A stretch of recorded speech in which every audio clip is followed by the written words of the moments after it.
great show going to be coming up this Saturday at the Tucson Jewish Community Center at the Catalina Ballroom there. Alice Ripley, Tony Award-winning actress, and has got such a resume of great stuff. She's with us on the line. How you doing, Alice? Great to talk to you. Thanks, Andy. It's great to hear your voice. Well, you know what? I'm looking over like all of the stuff that you have been involved with, and you've got like even more stuff now. You've got this Vassar Powerhouse season that's going on. This is put on by the New York Stage and Film Association. This is like getting people interested in theater, film. How does that work?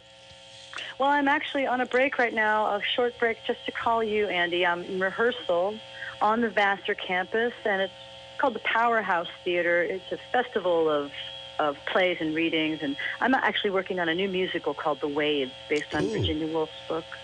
Oh, very nice. Well, you know, we look at your resume of theater. Of course, you won the Tony. That had to be such a thrill after being nominated a couple of times too. Yeah, I was nominated once when I played Violet Hilton in Sideshow. Mm-hmm. And then I guess it must have been, 8 years later when I played Diana in Next to Normal, and that's when I won my Tony. And yeah, I felt so grateful. You know, you really feel like the community saying, "Hey, everybody, let's give her a hand. Come on, look at her. Yeah, give her a hand. Give her something." She's working so hard. Oh, you've got the talent. Definitely, we can hear it in the vocals, and you know, we've been listening to the many songs that you've done. You've also been putting out CDs and putting out music. How do you balance? I mean, number one, you've got this Netflix show you did. How do you balance doing film, theater, and music? You know, it's really about how do you use your time? How do you carve up the day to make it work for you? I look at it like a three-legged stool, work, rest, and play. So believe it or not, I'm always looking for more ways to play. Yeah. I've kind of got the work and the rest down. But what I do is play too. So you kind of got to look at that and go, well, I need something that's just for me. Then you find something else, like some kind of activity. How do you relax? Treadmill and run. Yeah, I like to run. Keeping active. I think is a creative. It's a great way to stay creative, because my job as a performer, my number one job is to be relaxed. Yeah. And exercise really gets rid of the stress. Right. Breathing deep and relaxed. So did you work out today, Andy? Because no. I didn't. My workout has been my coffee. My morning starts at 4 a.m., so yeah.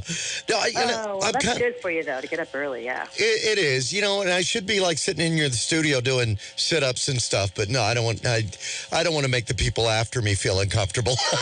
All right, so let me ask you about this show on Netflix, too. Girl Boss, how did you get involved with that? You know, it's one of those things. I got the audition the night before. I went in the next morning, and I had to memorize, I think it's like 12 pages or something. And I booked it the same day. Nice. And 2 days later, I was on a plane, and then I was staying at the Four Seasons in Beverly Hills, working in Hollywood with this incredible team of people. That was really fun, and that was just an audition, just like anybody else. You go in audition. But I think that they might have had me in mind when they were writing it, perhaps. And, so then they bring you in and they hope that you're as good as they want you to be. Exactly. Yeah, because you never know, right? It was really fun. The whole episode was based around the character I played, and so you got to see lots of different sides of that. Alice, has there been anyone yet that, like, when you've gone on a casting call or you've been involved in a project, like whether it be 30 Rock or Blue Bloods, that you were kind of starstruck? Has that happened? Yeah, actually, when I was on Blue Bloods, I did a scene with Donnie Wahlberg, and he has the most beautiful eyes, I have to say. They're beautiful. And I know he's married, and I have a boyfriend and everything, but he was looking in my eyes, and I kind of was like forgetting my lines. It does happen sometimes, like charisma. That's why they're the star. Exactly. I do get nervous. I sometimes will get downright real life stage fright, depending on how you feel that day. But what makes you a professional, I guess, is being able to just act as if that's not happening, and nobody will be able to tell. Yeah. And just kind of keep yourself ready to be ready. I mean, I always have to think ahead in terms of maintaining my health. It's kind of a part of the acting process, isn't it? Yeah, it really is. I mean, you don't think about that part when you're in the audience, and that's good because we don't really want you to think about all the self-care that goes into being an actor. It's partly about being in the right place at the right time, but you also have to have skills. You have to know how to work on something, and because it's often your own way of doing it. And you got to keep yourself energized and ready to go. This weekend's going to be a real challenge for me, but I've done this kind of thing, a similar thing before, so I've been ready for it for a while. My mind is focused on. I have to leave my rehearsal Friday night, drive to New York City, which is where I live, and get on an airplane Saturday morning and come to Tucson by way of Phoenix. Yep. Early in the morning. Have you been to start the rehearsal? Have you been to Tucson in July? Have they warned you? I think I was, and I'm not afraid of heat, especially desert heat. I know the key is to drink a lot of water, and I have a steamer that I use in between singing, just to keep my vocal cords hydrated, because traveling definitely will. You got to really be in the tip-top shape. But I think the desert, when I go to Vegas, I know someone will tell me, make sure you drink a lot of water while you're there. Yeah. So I'll be drinking a lot of water while I'm in Tucson. But I love the dry heat. I love the desert. And I cannot wait to meet the audience and to share our set with the community. We're really excited about playing this set again. It's called Band Songs. Ooh. And actually, there was a big list of songs that we chose these selections from for the set. And the songs they're all familiar. Almost everybody will know them. Great. And it makes you wonder, why was Imagine? Imagine is still controversial. John Lennon's song. Is it really? You hear the song and you'll wonder, yeah. And the song, Will You Still Love Me Tomorrow, that Carole King wrote and was recorded by so many people, that was banned from the radio for a while. Wow. It makes you wonder. You listen to it and you think, this is so innocent compared to what you might hear today. But when you hear them and they're presented saying, hey, these are songs that were banned, then you start listening to the lyrics a little deeper and you wonder, well, maybe this is the reason why, that whole bit. Well, yeah, you can find it. And then, Will You Still Love Me Tomorrow? It was probably written in 1962, let's guess, maybe earlier. And so back then, it was risky to have a lyric that said, tonight you're mine completely. Yeah. Tonight the look of love is in your eyes, but will you still love me tomorrow? That was radical.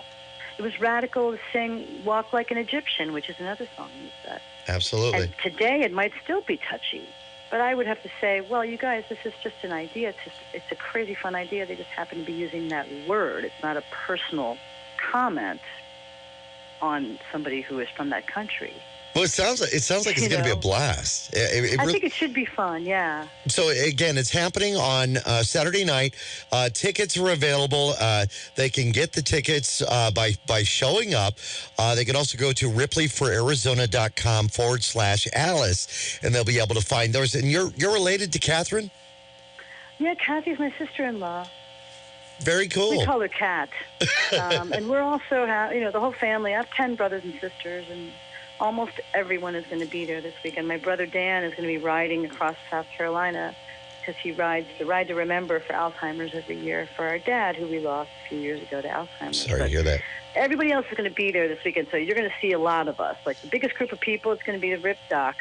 That's what we go by. Oh, that's awesome. Well, we're looking forward to it again. ripleyforarizona.com/Alice. While you're here, before you head back, you'll have to have them take you out for a Sonora dog.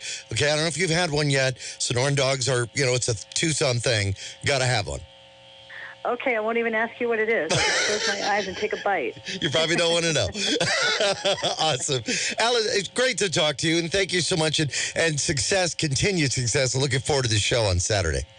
Thank you so much for this, Andy. Really appreciate this airtime and get to be able to talk to you for a while, and I can't wait to come to Tucson in a few days. Great stuff. We'll talk to you soon. Take care. All right. All right. Talk to you later. Bye. All right. Again, that is the website to go to ripleyforarizona.com/Alice.